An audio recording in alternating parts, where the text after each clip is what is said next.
Welcome back to my channel. I am Delilah Rose. This is Delilah's Spiritual Spot, and we're going to be discussing the Nephilim. So, as you can see on my uh, left or right side of the screen, I'm not sure which depiction you're seeing. I have pictures of Mount Vesuvius. So these are not the Nephilim. This is Mount Vesuvius being depicted. I'm still learning how to embed videos. I don't quite get it. I don't get the download. So the way I am doing this is sharing my laptop screen along with my computer screen, which you see me, and then you see my laptop screen on the other side. So let's start with Nephilim. Who are they? In the Bible, they are depicted as giants, right? So these are fallen angels having consorts with the women of Earth and creating have God, have human creatures or people, and they are giants. And so that is a very easy and simplistic way of explaining the Nephilim. And I want to keep it that way because I don't think this we have to overcomplicate things. I think people overcomplicate this. I am not talking from a scientific background. I am talking from an individual who is looking at these depictions and putting two and two together. So I hope you uh, put two and two together with me and enjoy this. If you're watching me up on YouTube, please like, share, and subscribe. If you're hearing me on Spotify, same thing. Please like, share, and subscribe. If you're on Spotify, you can see the video now, so you can see what I'm talking about. If you're hearing this on any other platform, please, please, please come over to my YouTube channel, give me a like, a share, and you get to see what I'm talking about here. This is from one human talking to another. As a side note, I do believe in the Bible. I do believe in God. I also practice tarot card reading and esoteric things such as that nature. I scry. So, but this is not about that today. This is about me and my belief in giants, and they're here on Earth. So let's talk about Pompeii and Mount Vesuvius. So Pompeii is an ancient city. It's located near Naples, in the Campania region of Italy. Uh, about 79 AD, Mount Vesuvius erupted and it buried the town, but buried them in a way that they are frozen in time. Where you can see on the left or on the right, however you're seeing this, it's on my left. So you can see on the left here, I have pictures of of the people of Pompeii and how these people were encapsulated in ash and how, yeah, it's just amazing. So encapsulated or petrified um, in ash. So the ash just caught these people in the middle of sleeping, eating. There's horses, there's children depicted here in their everyday life. Now, these people look like us, right? They're about the same size as us. They're not giants, but we get the concept that I'm going with here, right? A major environmental event unfolded. These people were somehow entombed in whatever this substance was. And so we get to see an ancient city that was destroyed by nature. Now, moving forward, let's get to what I'm talking about, the Nephilim. People say that we have no bodies of evidence. Unlike Pompeii, we don't have anything that shows us that these people existed. Um, we don't have any bones. We don't have any evidence, right? It's just like hearsay. It's word of mouth passed on from ancient times to current times. Now, I uh, am Puerto Rican, and so in my culture, because we have a lot of African and Native American influence, is that these stories mean something to us. We take them as fact because they're passed from generation to generation, right? And it's not only this, it's about our religious beliefs, where we come from. You know, My mother, before science ever happened, I'm 50 years old, before, DNA was a thing, she would tell me that the original people are from Africa and that's where we come from and that's where the Garden in Eden was. And this is something she just passed forward as knowledge from her ancestral stories. Just a little example of what I'm talking about here. I'm going to switch over to a TikTok video. So we have these people frozen in time, encapsulated by whatever chemicals happened and their reaction, so they're petrified in time. We're going to go over, and I will link all these videos here. So let's look at this small TikTok video here on the left. And let's just play that. What does that look like? That looks like an alligator. It is a gigantic alligator, right? I don't need you to excavate this. I don't need you to tell me, no, it just happens that the way the water ran down made these markings and that's why it looks like an alligator. I really need people to open their eyes.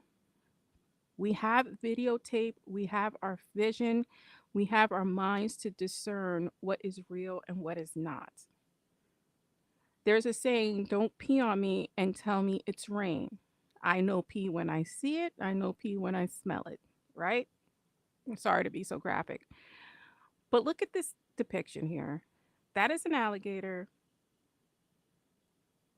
And it looks like it's the whole body, right? Half of it we can see and half of it is in the mountainscape. So what came first, the alligator or the mountain? I happen to think that this alligator experienced something apocalyptic. I think it was frozen and encapsulated in whatever ash or whatever event that happened here on Earth. I think that the lushness grew around it, and I think that's why we see it at the base and then there's things on top.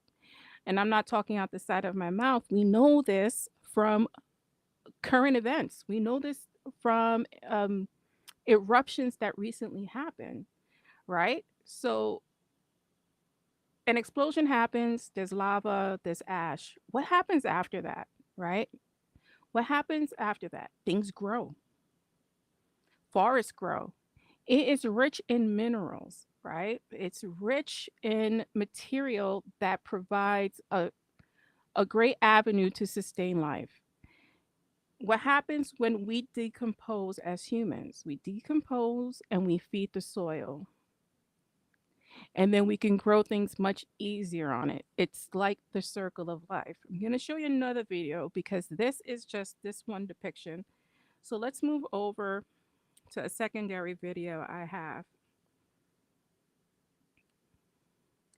where it's going to show humanoids in the sides of mountains. Now, if this is a one off, I can say, listen, this is not real. This is just a one off. But photograph after photograph after photograph of these beings, these giants encapsulated, uh, petrified. Look at this mother and child. In our formations, look at that, another reptilian. These are not coincidences.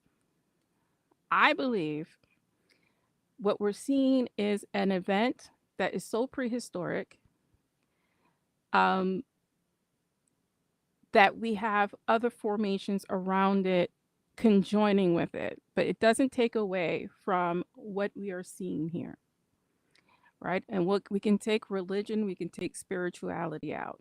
How come it's true? Let me switch the screen over again. How come it's true for this Mount Vesuvius, Pompeii? How come it's true for this and not for the other? I think that we get into the danger zone here, right? When we have people hiding our true origins or our true history from us.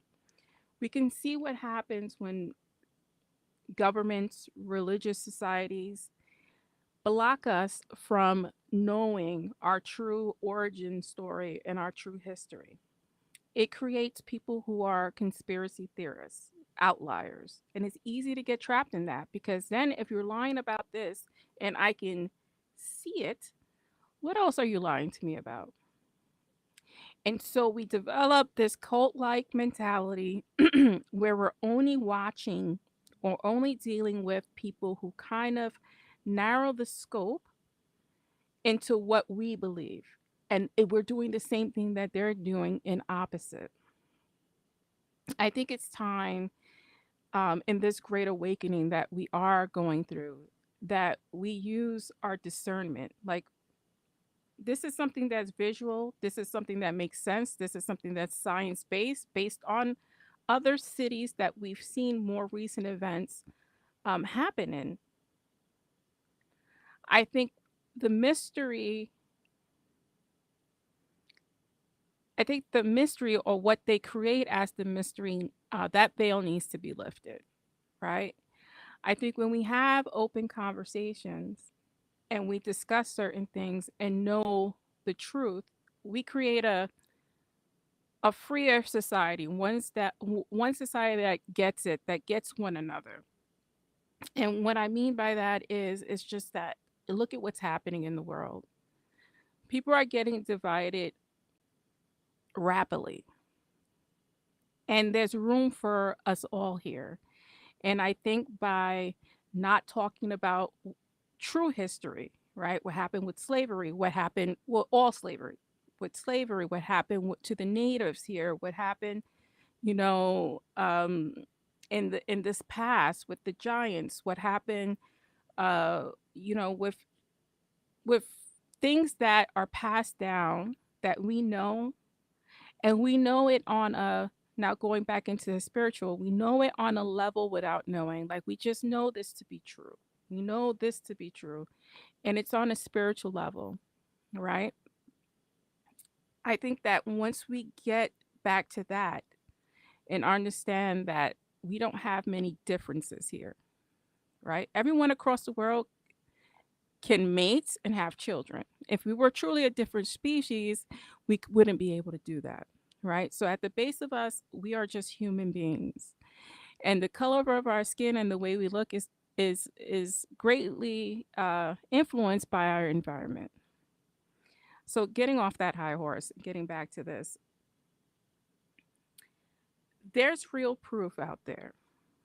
Something else I didn't even discuss is the Native American uh, theory of giants, not theory, the history of giants here in North America. Now they have Native American mounds, and in these mounds are giants. And there's plenty, see, I'm just Googling here, guys.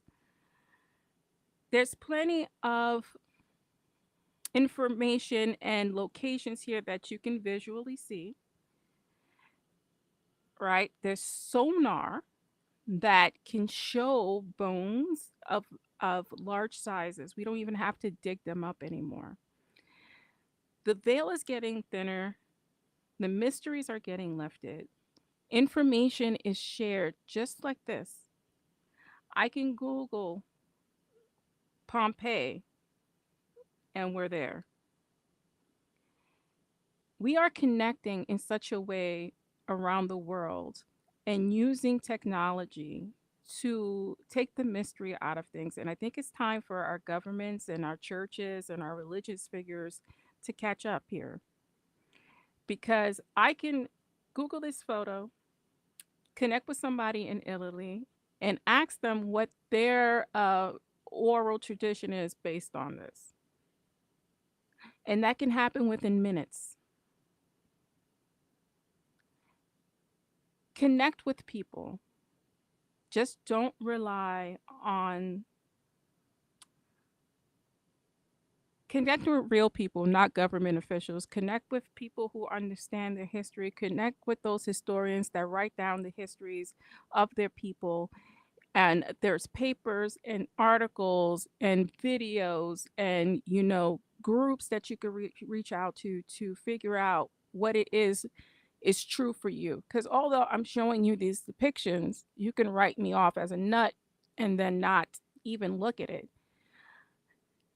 These videos and these podcasts start a conversation.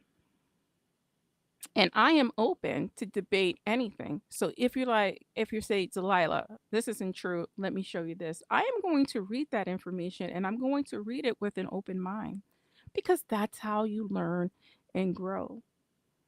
I love to connect to people. So, in my online readings, I get people from across the world jumping on my page, to get a reading. I like to talk to people and I like to get information from them because I love historical facts.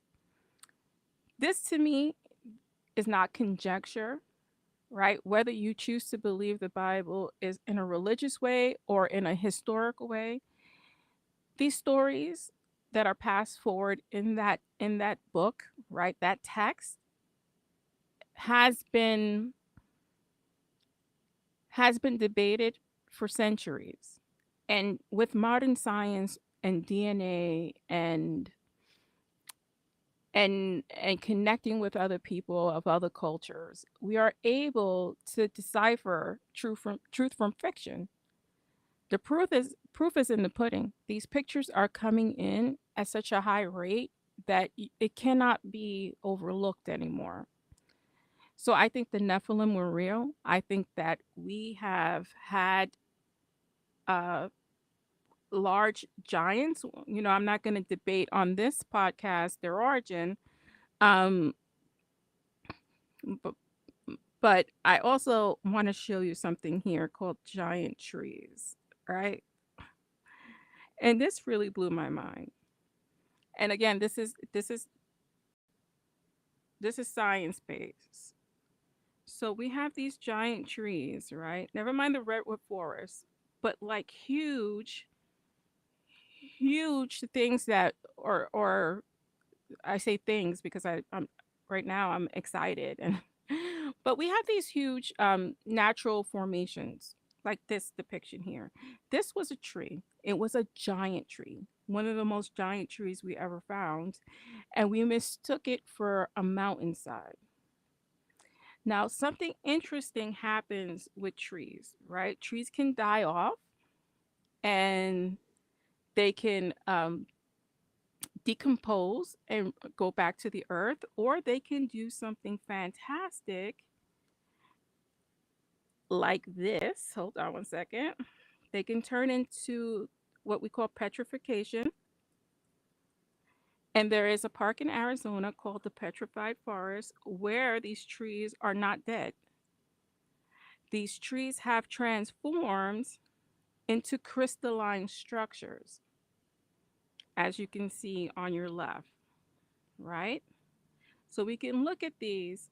And these are trees, instead of decomposing and creating energy for the soil, these trees petrified and turned into crystals, right? And I love crystals. That's not a secret. And crystals are an energy source. They power your watch. They are used in your Apple phone. They're used in your computers. It is called quartz. I just think we haven't deciphered how to use all of the earth's natural resources. So we don't know how to use these other elements properly, is what I'm saying. But here we are in the petrified forest, seeing trees not decompose, but based on the atmosphere, create another form of energy that humans can use, that the earth can use to heal itself, to regenerate, and feed us humans. So this is my little spin. This is me trying to learn technology also, um, and showing you these depictions. I don't quite get the downloading videos, and I don't want to get into a copyright infringement situation. So the best way I can do this is show you my screen for educational purposes. And I hope you enjoyed this. I plan on doing other podcasts like this. Let me know your thoughts. I'm Delilah Rose, and this is Delilah's Spiritual Spot.